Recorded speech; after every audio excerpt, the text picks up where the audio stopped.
Payg'ambar alayhisolatu vassalom bir ro'zi minbarga chiqayotgan holatiga sahobalarga aytibdi, minbarni yavrog'iga o'tiringlar debdilar. Sahobalar minbarni yavrog'iga o'tiribdi. Payg'ambar alayhisolatu vassalom qadami muboraklarini manzil avval minbarga qo'yganga aytibdilar, amin debdi. Ikkilamchi qadamini manzil do'nga qo'yayotgan holatiga ham aytibdilar, amin debdi. Va uchlamchi qadamini ham manzil sevimga qo'yib ekan Payg'ambar alayhisolatu vassalom aytibdilar, amin debdi. Vaqtiki Payg'ambar alayhisalomda xutbasi xalos bo'lganlari sahobalar so'rabdiki, "Ya Rasululloh, buru sizni og'zingizdan shunday bir gapni eshitdik, shunday bir so'xanni eshitdikki, sobiqlar eshitmaydi. Nima rozda bu?" Payg'ambar alayhisolatu vassalom aytibdilar, "Men vaqtiki qadami avalimda minbarga qo'yib edim, Hazrat Jibril amin keldi, duo qildi. Aytdiki, halok bo'lsin, darbadar bo'lsin. Ulariki, u insonlariki Mohi Ramazon keladi. Vali ular baxshishlanmaydi, maaf bo'lmaydi, gunohlaridan xalos bo'lmaydi. Gunohlari baxshishlanmaydi. Ya'ni Mohi Ramazon keladi, ular tavba qilmaydi. Mohi Ramazon keladi, fursathoy Mohi Ramazondan istifoda qilmaydi.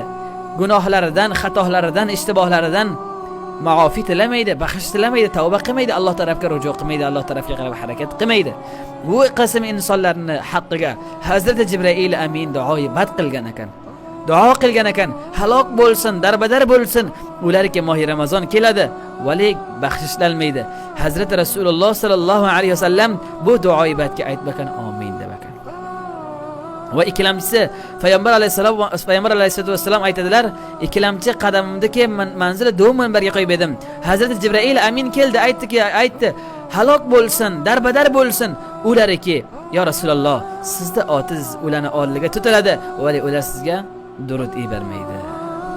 Qaranglar aziz birodarlar, Payg'ambar alayhisolatu vassalom bir hadisga aytadi, "Baxiltarin inson ulariki deydi, meni otim ularni oldiga tutiladi, vali ular menga durud bermaydi."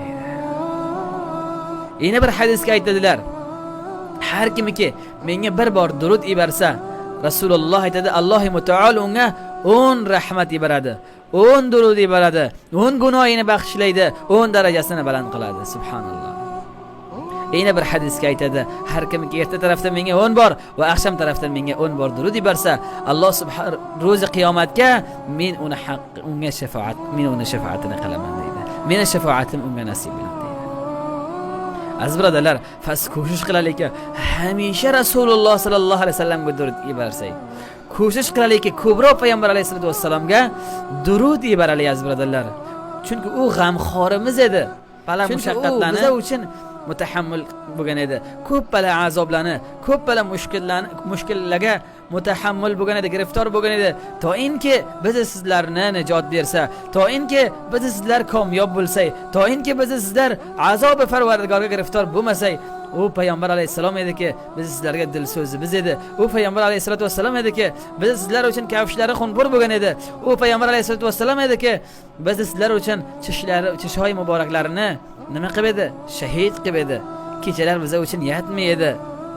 Biz uchun duo qiladi va ro'zi qiyomatga ham ay birodarlar, o'sha payg'ambarki biz uchun ummati deydi. U ro'zi qiyomatiki Hazrat Odam alayhisolatu vassalomni ko'rasan, ha va nafsi deb hayron sargardon.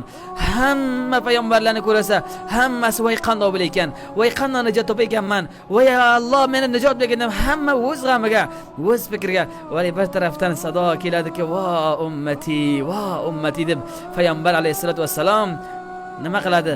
Ummatlarim qanday bo'lar ekan deb bizlarni g'amxorimiz, bizlarni dil so'zi biz u Payg'ambar alayhisolatu vassalom aziz birodarlar.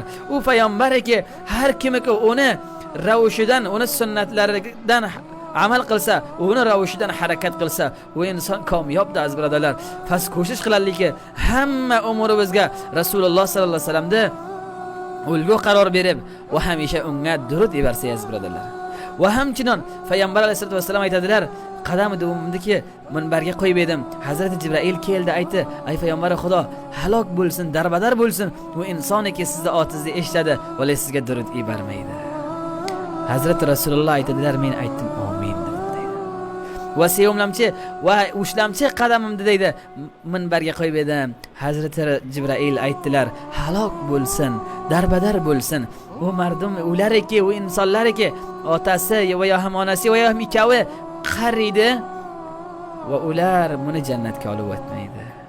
Ya'ni ularning xizmatini qilmaydi-ku bular bu jannatga o'tsa. Ular halok darbadar bo'lsin. Ya'ni har kimiki ona otasining xizmatini qilaygan, ona otasi qarraganga, ona otasi yoshlikka har vaqtga, ona otasi xususan zaif bo'lgan vaqtda, qarib qolgan vaqtda, notavon bo'lgan vaqtda har kimiki ona otasining xizmatini qiladi, o'sha joni, u sababi jannatga ketishligi bo'ladi. Payg'ambar alayhisolatu vasallam aytadi: "Rizor robbi rizal validayn", rizoyi Parvardigor va rizoyi validayn deydi. Ya'ni ota-onangni rozi qilsang, Alloh sendan rozi bo'lar ekan. Alloh Qur'onga qarang, o'z ibodatida aytadiki: "Ey bandalarim, meni o'z ibodatini bayon qiladi, undan aytadi: ota-onalaringizga yaxshilik qilinglar, ihson qilinglar" deydi. Fasqaraylar aziz birodarlar, xeyli bir muhim masalaga ko'p mutavajjih bo'lsa aziz birodarlar. Payg'ambar alayhisolatu vasallam qaranglar, ushkuru insonlarni men sizga bayon qildimki, hadisga Payg'ambar alayhisolatu vasallam aytadilar: qandoq badbaxt insonlar, u insonlarki Hazrati Jibril amin ularning haqqiga duoibat qiladi va Payg'ambar alayhisolatu vasallam amin deydi. Ko'shish qilaylikki, bu ushkuru insonlardan qaror topmali birodarlar. Bu ushkuru insonlarni yog'igan bo'lmali.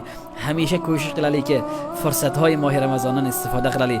Hamisha ko'shish qilaylikki, hamisha Payg'ambar alayhisolatu vasallamning vaqtiki otini eshitamiz, boyat durud ivarsak va ko'shish qilaylikki, ona otamizni xizmatiga bo'lsak, ona otamizni oldimizdan rozi qilsakki, Parvardigor olam biz sizlardan rozi bo'lsa. Assalomu alaykum.